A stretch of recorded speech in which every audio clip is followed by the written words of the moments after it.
اور والدین کی ساری خدمت بھی اولاد کرے لیکن صرف ان کو کچھ معاملات کے اندر نظر انداز کر دے اور وہاں اپنی مرضی کرنے لگ جائے تو والدین کو تکلیف پہنچتی ہے. حتیٰ کہ والدین خود چاہتے ہیں کہ ہماری اولاد ہمارا کاروبار سنبھال لے، امور خانہ سنبھال لیں اور بہت ساری چیزیں سنبھال لیں. اور بعض اوقات اولاد اتنی سمجھدار، سنجیدہ اور متین ہوتی ہے کہ وہ اچھے انداز سے، بہتر بلکہ انداز میں سنبھال لیتی ہے. لیکن والدین کو اگر وہ نظر انداز کریں اور کسی معاملے میں پوچھیں نا تو ان کو ایک اپنے اختیارات سمٹتے ہوئے دکھائی دیتے ہیں اور وہ تنہائی محسوس کرتے ہیں.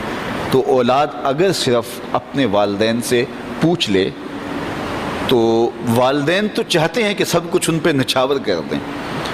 ایک والدین ہی تو ایسے ہیں کہ جو اپنی اولاد کو اپنے سے آگے دیکھنا چاہتے ہیں، لیکن اولاد